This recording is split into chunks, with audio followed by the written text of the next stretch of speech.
Olá, tudo bem? Seja muito bem-vindo ao canal JJ88, aqui é Jason Moraes. Pessoal, nós vamos falar de maçã hoje, com um homem que entende bastante de maçã. Esse homem aqui, ó.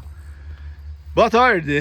Como é que tá, JJ? Tô Tudo bem, prazer em conhecê-lo. Prazer. Como é que é seu nome? É Humberto Luiz Briguente. São Humberto. Aonde que nós estamos, seu Humberto? Nós estamos aqui em São Joaquim, Santa Catarina, né? O principal polo produtor de maçã do Brasil hoje, né? Cidade, uma das cidades mais altas do Brasil, mais fria, um clima super agradável, como você está vendo. Não estamos lá a 40 graus, estamos aqui, deve ser agora 22, 20 graus, que é uma temperatura boa no verão. Eu sou natural daqui de São Joaquim mesmo, minha família toda é daqui. Muito bem. Então vamos mostrar a maçã? O senhor pode pegar seu óculos agora. Muito bem. Então nós vamos, pessoal, nós vamos mostrar a maçã aqui. O senhor usa óculos por causa do que pega o reflexo, né, do sol, né? Muito bom. Ó, tá ótimo, tá show. Então, a maçã ela não é originária daqui de São Joaquim, né? Na verdade, a maçã está na Bíblia, né? É a fruta que está na Bíblia, né? Tem a história da humanidade, está vinculado à maçã. É uma fruta, é uma commodity do mundo inteiro. Você produz maçã no mundo inteiro, né? Então, e o Brasil é um produtor, mas um pequeno produtor. Né? E dentro do Brasil, São Joaquim é o maior produtor hoje de frutas, de maçã. Né? Olha só. Pois é, São Joaquim tem quantos produtores, mais ou menos? São Joaquim tem hoje em torno de 3 mil produtores. E tem uma área plantada deve estar aproximadamente 10 mil hectares hoje. Né? São 3 mil produtores, 10 mil hectares. Nós temos uma produção de 350 400 mil toneladas por ano, né, de maçã. Tá. Senhor, só voltando. O senhor falou na Bíblia, eu cortei o senhor. Exatamente. Que a maçã história tem da maçã, no caso. Uhum. Está na Bíblia, claro. Lá o Adão e Eva, tal, toda aquela história que a gente conhece, que o mundo inteiro conhece. Né? Ela é de origem asiática, veio para o Brasil no final ali do Império, na década de 1880, 90, ali no final. O Dom Pedro introduziu, na época, né, algumas plantas no Brasil, principalmente em São Paulo, e ficou. E daí, em São Joaquim, Santa Catarina, ela veio no início do século passado. Na época, em torno de 1906, 1912, ela chegou em São Joaquim, né, bem no iniciozinho do século passado, pelo um imigrante alemão na época, o Paulo Bate, um visionário, vinha da Alemanha, escolheu São Joaquim para morar, porque era uma região de serra, um clima parecido com o clima europeu. Né? Então ele trouxe, na época, bacelos, pedaços, estacas de maçã, enterrado em batata, por causa da umidade, porque uma viagem de navio era 40 dias. Então tirava um bacelo lá, chegava aqui morto. Então ele vinha se nutrindo ali na batata. E veio, introduziu no Brasil, aqui em São Joaquim, no início de 1906, 1909. E depois, daí continuou, aqueles pomares de fundo de quintal. O cara tinha 10 tipos de uma, 20 tipos de outra. Era os verdadeiros pomares de fundo de quintal. Eram umas variedades antigas, hoje nem existe mais. Né? E aquilo foi até na década de 40, 50, daí começou a ver. E daí uma vez o seu César Maturano, um senhor aqui, levou uma maçã para o presidente Getúlio Vargas, na época, presidente Getúlio Vargas. 1900... Isso em 1930, no segundo, 1953, 54, por ali, no mandato do Getúlio Vargas. E ele fez uma foto, se eu não me engano, com a maçã na mão, e aquilo deu capa da revista Manchete, na época. A revista Manchete, do Chateaubriand. Né? Então era uma revista de circulação nacional. E aquilo todo mundo, no Brasil, maçã, olha lá o presidente, uma maçã. São Joaquim, cidade mais fria, neve, frio, e agora maçã e tal. Olha e só. Isso aí espalhou, essa história espalhou.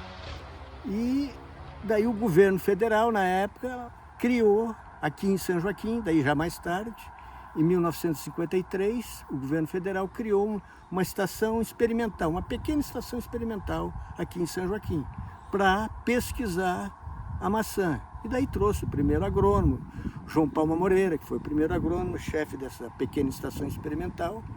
Né? E daí começou, trouxeram mais algumas variedades da Europa, da Argentina, principalmente a Red Delicious, o grupo Golden Delicious, que é aquela verde, a Black John, que era uma polinizadora, e assim outras variedades, né?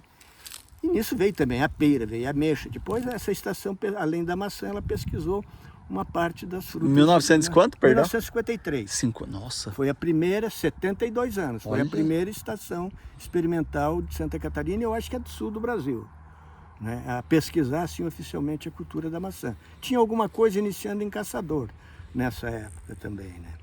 E ali começou, e daí as pessoas começaram a ver, né, plantas, uma maneira de condução diferente, os tratamentos.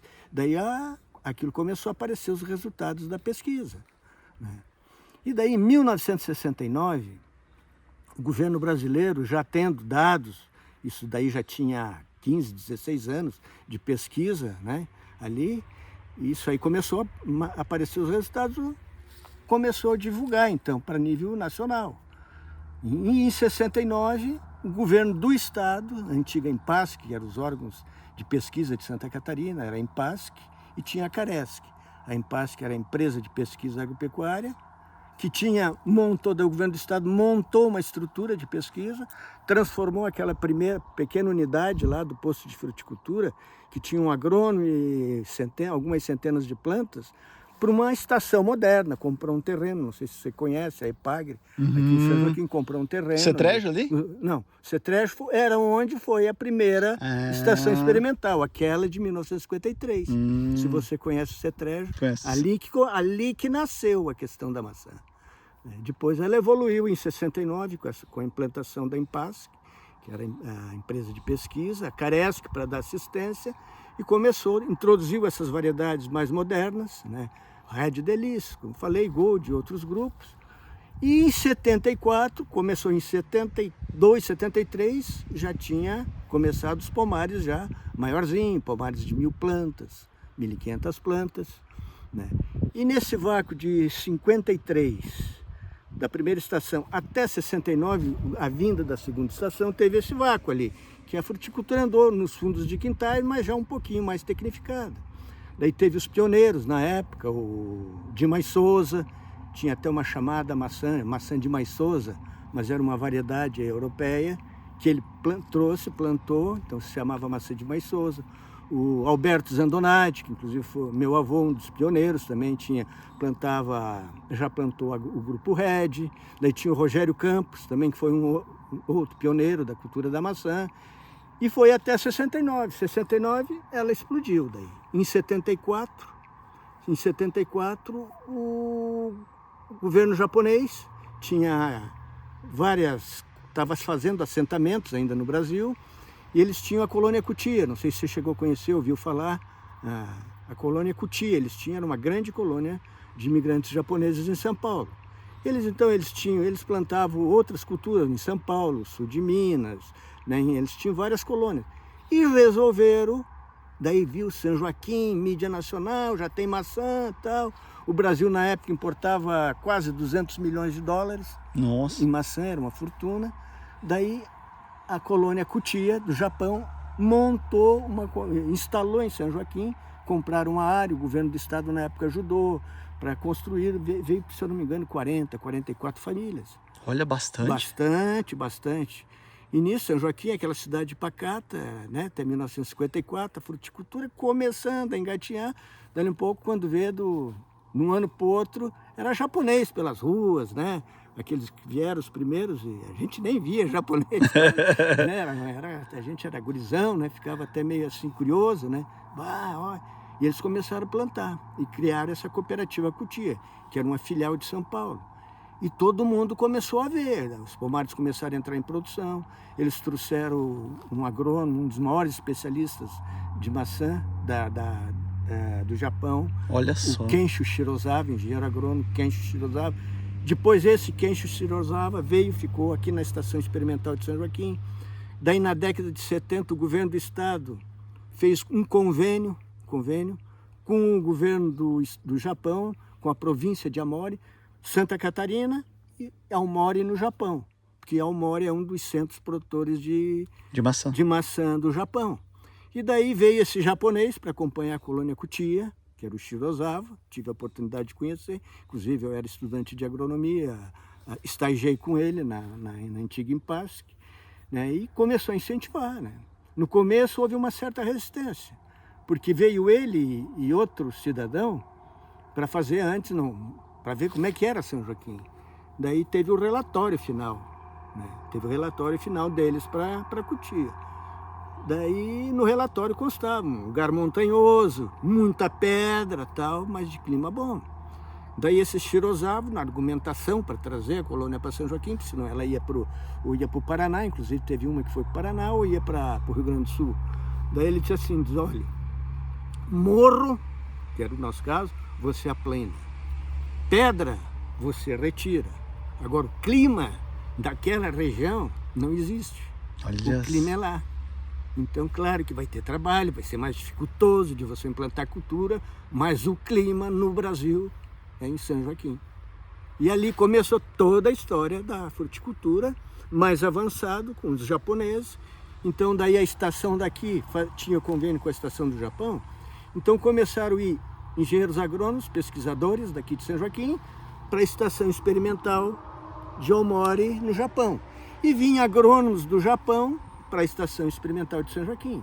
Então, começou a haver essa troca de conhecimentos, né? Que no final só foi, né? Só foi. Daí, então houve aquele intercâmbio, né? E daí começou as festas da maçã, que começou a questão do mate, começou a ser divulgada, a Festa Nacional da Maçã, né? E o Brasil começou a ver que tinha maçã nacional, de qualidade, de excelente qualidade. Daí esse primeiro agrônomo lá, o Shirozawa, introduziu a maçã Fuji na década de 70, que era do Japão, era considerada a melhor maçã do Japão, e ela se deu melhor em São Joaquim. Tipo, nós vamos ver algumas plantas. Vamos indo. Ela se deu melhor em São Joaquim do que no próprio Japão. Olha. Tanto é que essa variedade, a Fuji, né, essa que tu vê ali na frente, é uma Fuji mais precoce, depois nós vamos ver outras variedades. Elas se deram melhor aqui do que no Japão, porque o clima aqui é perfeito. Não tem aquele estresse, por exemplo. No Japão é um clima ideal. Mas no Japão, no verão, às vezes a maçã está a 30, 35 graus e no inverno está menos 20, menos 30. Então ela tem aquele estresse do calor, às vezes excessivo no verão, e um estresse muito grande no inverno, que as plantas ficam lá, meio metro de neve durante 3, 4 meses. É o que acontece no hemisfério norte. E aqui não. Aqui nós temos o clima perfeito, né? Aqui você tem o que a maçã precisa, frio, na hora certa e em quantidade certa, né? Porque a maçã é uma fruta de clima temperado, ela precisa de horas de frio no inverno. Quando ela cai as folhas no outono, depois da colheita, ela entra em dormência e ela precisa, nesse período de dormência, que vai aí de maio até agosto, ela precisa de um determinado número de horas de frio, de temperaturas igual ou inferior a... essa aqui precisa de quanto, a Fuji? A base, a média das variedades é 720 horas frio, com temperaturas igual ou inferior a 7,2 graus centígrados. A Fuji é uma das variedades que precisa muito frio, né? Quanto mais frio para a Fuji, melhor. A Gala, que é outra variedade bem produzida, ela já precisa um pouco menos, 600 horas, já satisfaz suas necessidades fisiológicas. A Fuji, 700, 800, né? Tanto é que a Fuji, ela se dá melhor aqui em São Joaquim, ela dificilmente, ela não vai muito bem em Vacaria, ela não vai muito bem em Fraiburgo, não vai muito bem em São Paulo e em outras regiões produtoras, porque não tem o frio suficiente que tem em São Joaquim na hora certa que ela precisa, quantidade certa na hora certa. Então isso é importante, por isso que é cultura, né? Olha só, que legal essa história, hein? Olha, muito legal. Imagina, é incrível, porque aí quando você pega 3 mil produtor, não é brincadeira. Não é brincadeira. 3 mil famílias, cara, é muita coisa. 10 mil hectares é um produtor de soja médio no Mato Grosso, né? Um cara sozinho tem mais de 10 mil hectares de soja. E aqui são 3 mil famílias. Então é aquele pomar, aquela produção que não é tudo mecanizada, que nem a cultura da soja, do arroz, é que é tudo manual. Quer dizer, o produtor no inverno, a planta está em dormência, ele vai lá, ele poda, ele tira o galho seco, o galho doente, ele conduz ar. Depois vem a florada, ele tem todo o período de florada que tem, né? Então é que nem um filho. Quer dizer, eu tenho maçã aqui, nesse local aqui há 26 anos. Eu conheço desde a primeira que a gente plantou, elas estão aí até hoje. Então você, como produtor, você cria um vínculo com a planta, com a cultura, né? Porque você está ali, ela está ali, é que nem um filho teu. Você vê de manhã, de tarde e à noite, durante 1 ano, 2 anos, 20 anos, 50, enquanto você viver. Né? O teu filho está ali, a planta está ali, produzindo. 1 ano mais, 1 ano menos, né? Aqui nessa área, o senhor tem... fala pé ou fala hectare? A gente fala mais hectare e plantas por hectare, número de pés por hectare.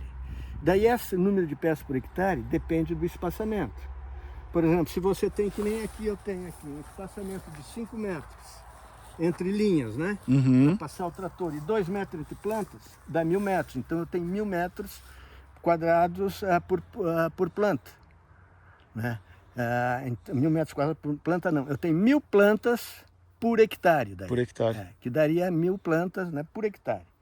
E tem, quando o espaçamento é menor, as ruas mais estreitas, e entre plantas mais perto, você chega até 3.000 plantas por hectare. Olha só. Né? Então esse é um sistema mais convencional, e tem um sistema de alta densidade, onde você tem um espaçamento, eu por exemplo aqui tenho 5, lá é 3, aqui eu tenho 2, lá é 1,5, né? Então são plantas menores, que facilita a colheita, facilita todo o manejo, tem uma série de benefícios, né?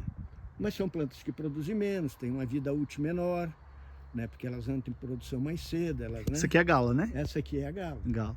Pois é. E o senhor, na sua vida profissional, seu Humberto, o senhor viu assim, uma transformação na cultura. Nós estamos falando aqui de 26 anos atrás, 2 metros por 5, né? Exatamente. Hoje o senhor já está falando três vezes mais. Exatamente. 3 vezes mais planta. Mas ele vai produzir 3 vezes mais? Não. Porque daí são plantas menores, né? Ele vai produzir... Conduzida diferente. Conduzido diferente. No começo, por exemplo, no caso do Maruba, que é o porta-enxerto, 111, M7, esses porta-enxertos mais vigorosos, eles vão entrar na plena produção a partir do 3º, 4º, 5º ano, né? Esse sistema de alta densidade, com os porta-enxertos mais modernos, né? A série CG, por exemplo, que é uma série que está sendo lançada no Brasil faz pouco tempo, né? Daí, esse aí no 3º ano você já está praticamente na plena produção. No 4º ano você está na plena, enquanto que esse aqui no 4º ano está começando. Então, agora, esse aqui vai produzir durante 30 anos. Aquele, talvez 20. Olha só. Né? Mas é uma evolução da cultura. E eu acho que ele exige mais, essa alta dele. Exige mais, uma mão de obra mais específica, uma poda diferente, um manejo diferente. Né? Exige é um outro trato. Né? Mas é tudo maçã. É tudo maçã. Olha só. Pois é, assim, o que me chama bastante atenção na fruticultura é a questão de isso que o senhor falou. O produtor demora 3, 4 anos para, como é que eu vou dizer, para ver um retorno real, né? Isso não é fácil, né? Não é fácil, porque a cultura da maçã, como tantas outras, a agricultura em si, quase toda ela, é feita a céu aberto. É diferente, por exemplo, digamos nos packing house que beneficiam a maçã. Eu colho aqui, está céu aberto. Ali já é tudo coberto. A maçã caiu ali para ser processada, embalada, armazenada, ela está garantida, ela está segura. Aqui, enquanto você não colheu, você está correndo risco.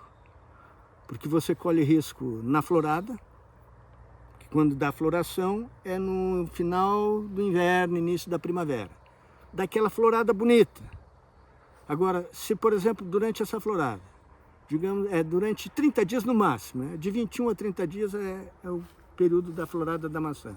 Se nesse período, por exemplo, dá 10 dias de chuva, você perde praticamente 30%. Porque 86% da polinização da maçã, ela é feita pela abelha. Se a abelha não trabalhar, nós não temos maçã. Olha só. Porque um tipo de fruto que ela não é autofértil, ela não dá aquela floração e ela mesma, ela precisa de outras plantas, de outros pólens, de outras frutas. Polinização cruzada, né? Polinização cruzada, exatamente, isso aí. Para ela poder... E aí o senhor contrata essas abelhas? Eu tenho. O senhor tem? Eu tenho um pouco, tem um outro cidadão que tem. E uma hectare precisa quantas colmeias? Quanto mais melhor. Ah, é? 2, 3 no mínimo por hectare. Se tu botar 10 é melhor. Vai polinizar melhor. Vai polinizar melhor. Porque a flor é o seguinte, ela nasce, sai a florzinha, ela não fica 30 dias ali abertinho, esperando que chegue uma abelha, sente, poliniza, então agora eu vou produzir maçã. Não, não é assim. Por exemplo, ela abre, em 1, 2 dias, o pólen ali está viável. Se não chegar uma abelhinha ali, sentar e trazer um pólenzinho de uma outra variedade, ela vai cair. Então veja a importância que tem a abelha na fruticultura, e não é só na fruticultura, na agricultura como um todo, depende da abelha. Inclusive a abelha hoje no mundo tem vários estudos da dificuldade que ela está tendo extermínio de enxames, diminuição de enxames em todas as partes do mundo. Aqui está acontecendo isso? Acontece. Eu fui apicultor muitos anos, né? E na época era um ácaro que atacava, a Varroa jacobsona, que atacava as abelhas na colmeia e matava. Hoje não tem o ácaro, não tem nada e tem uma mortandade no mundo inteiro. E isso é uma questão de discussão, está sendo discutido em todas as universidades, em todos os institutos de pesquisa do mundo inteiro. Vamos pegar uma sombra aí. O porquê da mortandade de abelhas no mundo. Na sua opinião, o senhor deve ter alguma... Tem alguns caminhos que aponta aí, né, para isso? Sim. Tem vários caminhos, né? A questão das mudanças climáticas. Uhum. Quer dizer, a gente sabe que 1 grau, 2 graus, por exemplo, muda tudo no teu comportamento e no planeta inteiro. Imagine isso num inseto desse tamanho, que é 1 ou 2 graus. De repente é uma loucura. Pode ser um extermínio, a questão da temperatura. Porque isso está acontecendo dos 10 anos para cá. Antes não tinha essa mortandade a nível mundial. Sempre nasce e morre, mas não tinha essa mortandade. Né? Outra questão, a questão das telecomunicações. É cheio de satélite, de torres, disso, daquilo, de celulares. Então tem teorias, nada comprovado, mas são teorias, são estudiosos, que dizem que isso aí também reflete na questão da abelha, na localização, porque ela não tem um GPSzinho, ela tem o GPS dela, né? Natural, mas que isso pode confundir. Por exemplo, a abelha sai e de repente, conforme uma interferência, ela tem dificuldade de voltar para a colmeia. Ela se perde. Ela se perde e morre. Se ela pousar fora da caixa, ela amanhece morta praticamente. Então tem várias teorias sobre essa questão da abelha. Da abelha, né? Olha só. Pois é, e por exemplo, assim, para o pessoal que não conhece, essa maçã para chegar nos 4 anos no auge de produção é muito trabalho, né? É muito trabalho, envolve a mão de obra, é muita mão de obra, porque você tem que plantar, depois ela começa a soltar os galhos, você tem que puxar todos os galhos, um por um, galho por galho, né? Tem uma cheira que dá 10, 20, 30 galhos nos 2, 3 primeiros anos, quer dizer, tu bota por 1000, são 30 mil galhos que você tem que manusear individualmente. Nossa. Desde o primeiro, quando ele nasce, tu já vem com palito, depois quando ele está aí com meio metro, você tem que puxar, dobrar, tem todo a arquitetura da planta é muito interessante.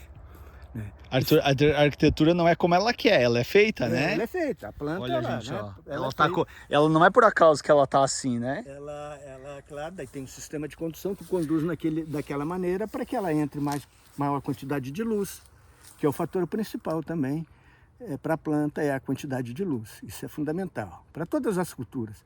Mas para a maçã, que depende de coloração, né? É o que o senhor falou, né? Aqui pegou menos, né? Exatamente. Ela tá ainda... implica no sabor também? Essa é uma maçã que ainda não está madura, bem madura, né? Então, ela vai amadurando, os pigmentos vão se salientando. Entendi. Por exemplo, né?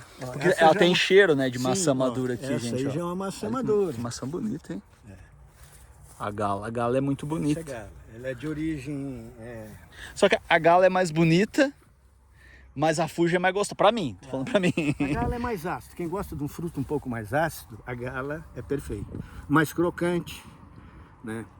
O senhor falou da gala que eu cortei, senhor. Ela de origem ela veio da Nova Zelândia, um cruzamento lá de 2 grupos, veio para o Brasil e se deu muito bem. No Brasil hoje, tanto é que é a variedade mais plantada, vacaria, videira, caçador. Essa região eles plantam quase só gala. Freiburgo também? Freiburgo. Porque lá a Fuji, que, por exemplo, essa Fuji Suprema... essa aqui é a Suprema, Fuji, gente. Ela ainda vai estar pronta daqui uns 15, 20 dias, ela está pequena ainda, 30 dias. Pois é, aí nós estávamos falando. Ela tem todo um trabalho anual, né? A maçã. Anual. A maçã não para, o fruticultor não para. É o ano inteiro. É o ano inteiro. Desde o pomar, na condução, na formação e depois na produção. Porque daí no inverno, tu tem que fazer a poda e o arqueamento. Na primavera, você tem que fazer toda a parte de nutrição vegetal. Tu tem que, né, fazer os análises de solo, as análises foliares, para ver o estado nutricional do solo, para ver o que ela precisa, que agora ela vai sair da fase de formação e ela vai para a fase de produção. Então ela tem que estar em dia. Você preparou a planta, deixou bonitinha dentro da arquitetura dela, agora tu tem que dar condições para ela produzir. Então tem os tratamentos fitossanitários, que são o controle de insetos, né, e de doenças e pragas. Isso tudo dentro de uma norma internacional, dentro da produção integrada de maçã, nada diferente do que os caras fazem na Europa, nos Estados Unidos, no mundo da maçã, a gente faz aqui. Tá, me conte uma coisa, é mito ou é verdade? É bastante tratamento, assim, banho ou não? Porque o bastante depende da cultura, né? Por exemplo, na maçã...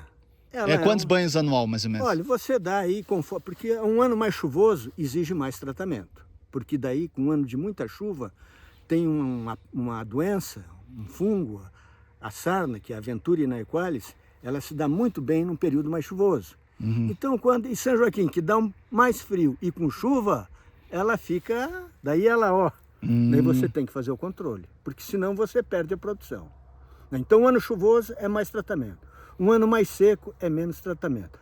E tem, além de controle de doenças, tem as pragas também. Nós temos são pragas universais que tem no mundo inteiro, que não tinha no Brasil, não tinha em São Joaquim, vieram do exterior, como a grafolita, como a mosca das frutas, a Anastrefa fratercula, os ácaros. Isso nada tinha no Brasil. Isso vieram depois com as importações. Que o Brasil, que eu estava te dizendo, o Brasil importava 100% do consumo de maçã. Era tudo importado. E nessa importação vem frutas contaminadas que vão trazendo aquilo. E hoje essas pragas e essas doenças são universais, inclusive aqui em São Joaquim. Mas tudo tem tratamento dentro das normas da produção integrada. É tudo com carência, os produtos todos com carência, a mesma questão, os fertilizantes, todo, né? É que as pessoas têm que entender que é tratamento.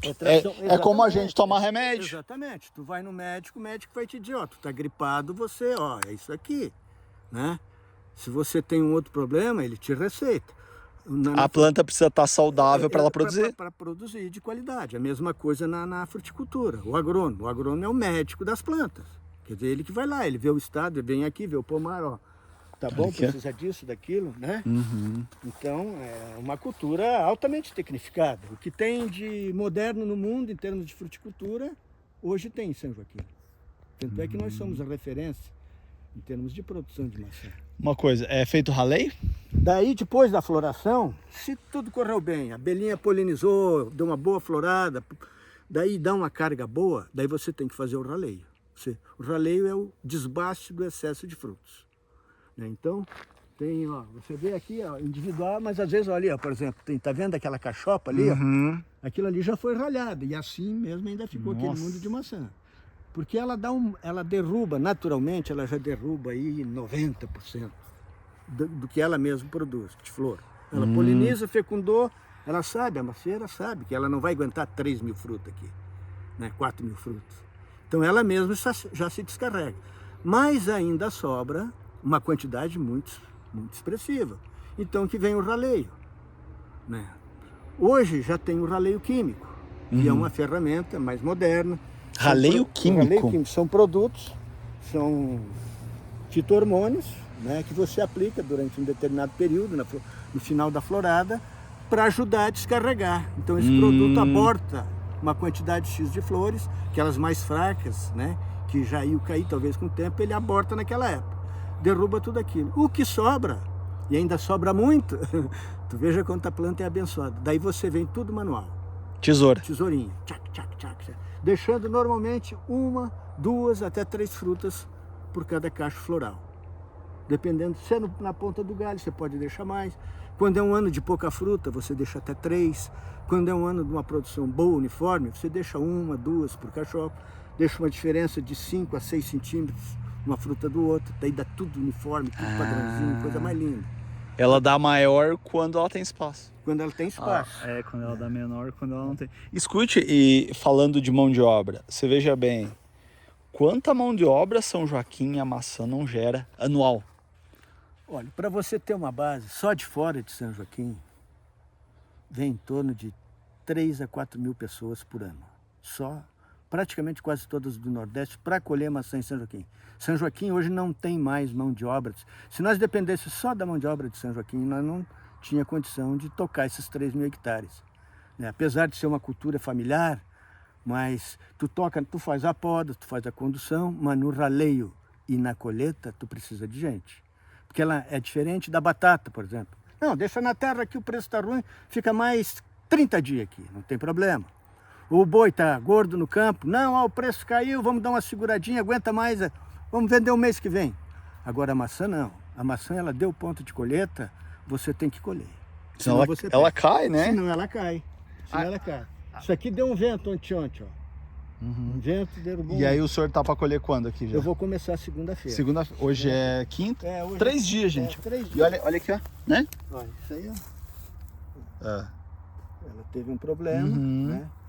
Olha só. Passarinho, pássaros, é um dos problemas. Ele vem aqui, papá, dali uma semana tá podre a maçã. Então, não tem como tu controlar os pássaros, não tem como sair matando passarinho, nem deve.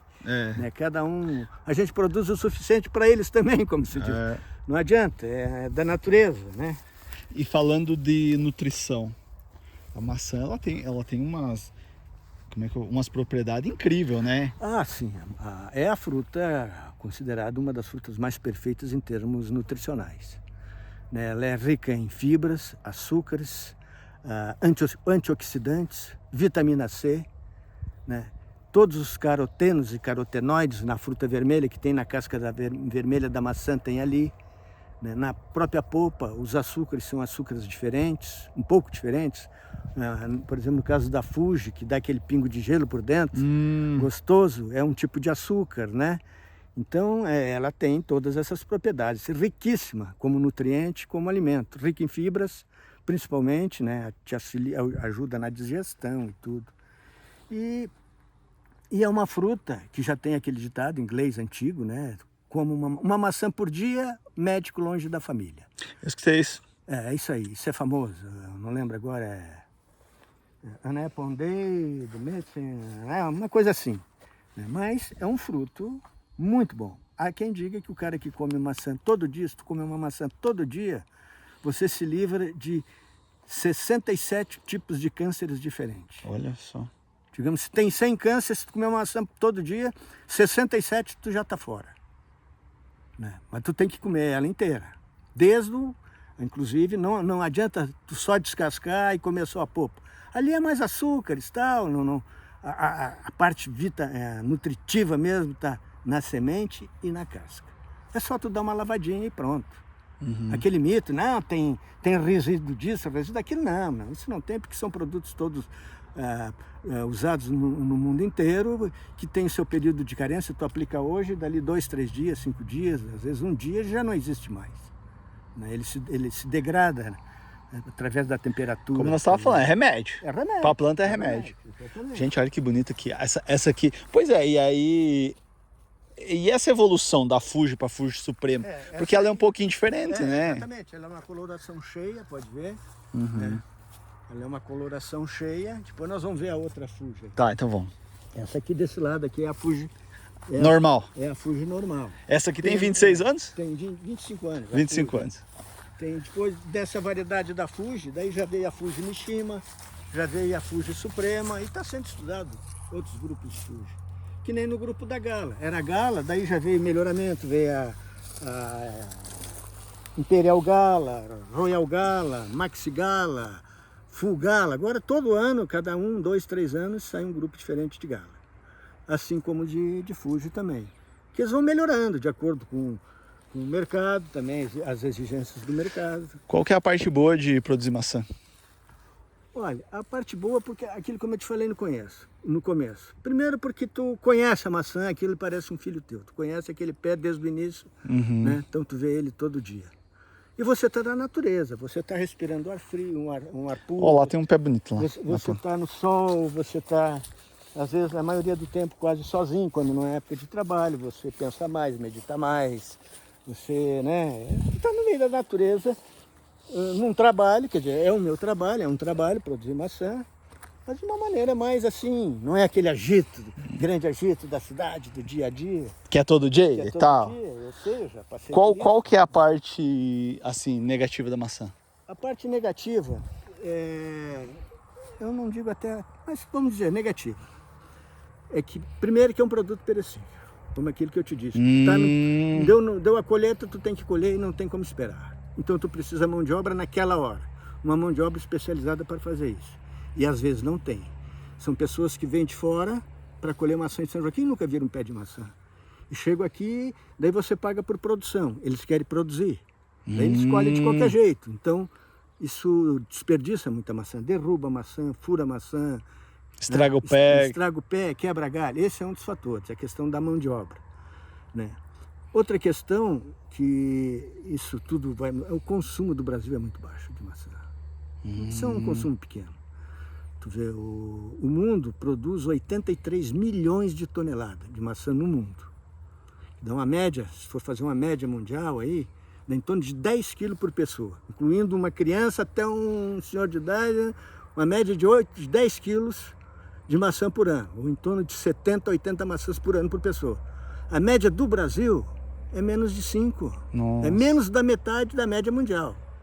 Então, isso é um problema. Às vezes você tem, digamos, o Brasil consome em torno de 1.300.000, 1.200.000, e às vezes o Brasil produz um pouco menos.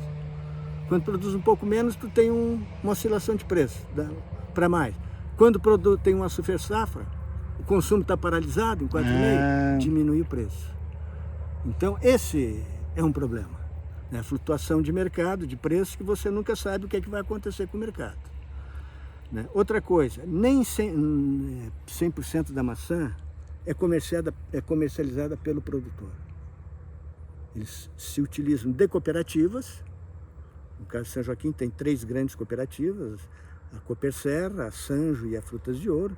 Tem mais algumas pequenas cooperativas, tem mais alguns pequenos packing house. O resto é vendido para empresas de fora. Empresas que vêm, que têm a estrutura, por exemplo, em Videira, Fraiburgo, Vacaria, compram a maçã aqui, colhida naqueles bins, e levam e processam lá. Muitas vezes não, sempre, com a mão de obra de lá, e às vezes sai no rótulo, maçã de tal lugar, e que foi produzida aqui.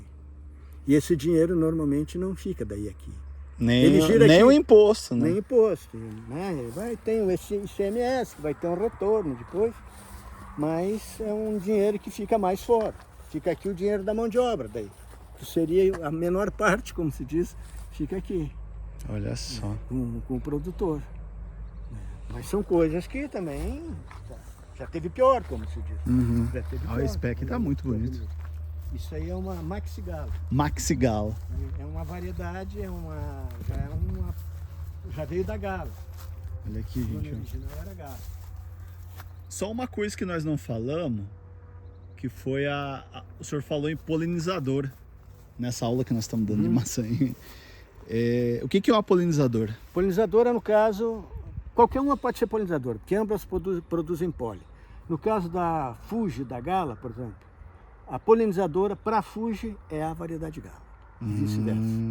Porque elas são plantadas juntas, pode ver, tem uma fila de Gala aqui e tem 2 de Fuji, uma Gala e 2 de Fuji. Eu faço nessa proporção, tem gente que faz uma Gala e 3 de Fuji.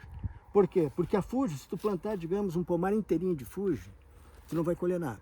A taxa de autopolinização dela é 0. Então ela dá aquela florada, coisa mais linda, tu diz, sabe, vai dar 200, 300 frutos. Cai tudo. Agora, se tiver uma Gala do lado, que dê a polinização, daí é a polinizadora, é a variedade que fornece pólen para a variedade principal, que no meu caso é a Fuji. Né? E quando tu tem mais Gala, tu pode usar a Fuji como polinizadora, ou outras variedades. Mas o negócio de você usar outras variedades, que também vão polinizar, é que daí são variedades que não têm apelo comercial. Tá. E não adianta, eu vou ter lá 15, 20% do meu pomar de uma polinizadora e daí vou vender por quê? Para a indústria, para fazer suco?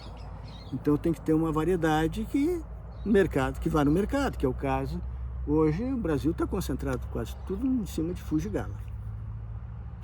Uma complementa a outra. Muito bem. Quantas toneladas produz por hectare, mais ou menos? Isso varia, depende da idade do pomar e o tipo do pomar. Por exemplo, ele começa produzindo 5, 6 toneladas por hectare, depois na idade adulta, quando ele estiver na plena produção, tem pomares que chegam a 70 toneladas. Olha 60 só. toneladas de fruto comercial, fruto bom. Tem aqueles exageros, o cara lá produziu, não, mas eu produzi 90 toneladas. Nesse sistema dá 100. Mas às vezes a qualidade daí também, né? Entendi. Mas 60 a R$3, mais ou menos? Um pomar produzindo acima de 50 toneladas, ele já é uma atividade bem lucrativa. Hoje, por exemplo, a média de São Joaquim é menos, não dá 50. Mas é porque tem muitos pomares que ainda não estão na plena produção. Então isso baixa a média, se tu for ver. Nós temos pomares que estão entrando em produção agora com 5 toneladas por hectare. Mas nós temos pomares de 50, 60 toneladas por hectare, de média. Então a média do município dá 40 toneladas, 38, 40 toneladas por hectare. Olha só. E 40 já na somatória. É um ano bom que você... Bastante lucro. Que você não tenha problema, como se diz, como é que tu usou aquela palavra que nós estávamos falando? Daí entramos na mão de obra. Nós temos problemas. Tu escapou da florada, boa. Não deu geada, porque tem um problema das geadas na florada. Se dá uma geada na florada, às vezes daquela florada bonita, dali um pouco vem uma geada, fora de época, te derruba 50%, 60%. Às vezes até mais, como já aconteceu em São Joaquim. De quebra de mais de 60% por causa de 2 geadas, em 84 e 86. Deu 5,6 e 4,7, se eu não me engano, negativo. E a flor, em torno aí, até 0 grau, 1 grau e pouquinho, ela aguenta. Mas passou de 2 graus, meu irmão, 4 então é fatal. 4 fica fatal. E isso já deu em São Joaquim. Então, se tu escapar da geada, boa florada, escapou da geada, depois você corre, que nem nessa época, o risco do granizo, que é um problema sério. Tem um ano dá mais, outro ano dá menos, um ano daqui, outro ano dá lá do outro lado, mas sempre tem problema de granizo. Que também pode ser uma chuva fraca, sem vento, como pode vir de repente um vendaval, aí ventos de 40, 50 km por hora, com granizo. Daí é um desastre, estraga toda a planta, as folhas, o próprio fruto vai quase tudo para a indústria, né? Então é um dos problemas hoje. Já tem algumas soluções, né? Tem, por exemplo, o granizo, tem a parte de coberturas de pomares, que já ajuda, já resolve bastante. Mas é caro, né? Que eu ia te dizer, o custo disso aí é muito alto. Tanto é que nós temos menos de 20% desses 10 mil hectares, temos no máximo 20% de pomar coberto. Você gasta 100 mil aí para tu implantar um pomar e tu gasta quase 100 só para depois botar uma tela com um palanque, né? Uma tela em cima. Então, para um produtor, que a maioria na nossa região são pequenos produtores aí na faixa de 5 hectares, a média dá em torno de 5 hectares. Tem produtores maiores, médios, né? Mas não é uma cultura de grande produção. Mas todas estão sujeitas a granizo. Né? Uma tardia, uma geada. Uma geada tardia, um granizo, uma seca. Uma seca na florada é um desastre. Daquela florada bonita, daí dá um período seco. Daí a planta, a flor diminui a atividade fisiológica, já sai um pólen meia boca, já não tem uma produção de pólen muito grande, produção de néctar é menor, já não atrai muita abelha. Então, esses eventos climáticos, seca, ventos fortes, granizo, excesso de chuva. A chuva, se faltar, é um problema. Se for em excesso, é outro. Se chove 10 dias na florada, como eu te disse, a abelha não trabalha, fica 10 dias sem polinização. Se não dá chuva, daí a maçã não cresce. A madura antes, já te dá um transtorno. Beleza. O que faltou nós mostrar? Acho que mostramos todas as variedades, né? Foi. Beleza. Para nós terminar, com um conselho de vida, uma palavra boa que o senhor deixa pro povo. Tá de bem consigo mesmo. E respeitar a natureza. Que é a coisa mais complexa que nós temos e a gente vê que ela está sendo muito agredida. Isso vai ser problema. Não só para nós produtores de frutas, mas para o ser humano como um todo, em qualquer parte do mundo. Isso vai ser um problema. Se nós não tomarmos consciência urgente, nós vamos sofrer. Quem tem filho, quem tem neto, eu não sei o que vai ser daqui 40, 50 anos. Não estou nem falando em 1000 anos. Estou falando em coisa aí de meio século. Nós estamos falando, no caso da maçã, de praticamente, aqui em São Joaquim, 110 anos. Eu não imagino a maçã daqui 110 anos com esse sistema, com esse ritmo de mudança climática. Talvez vão vir outras variedades, claro.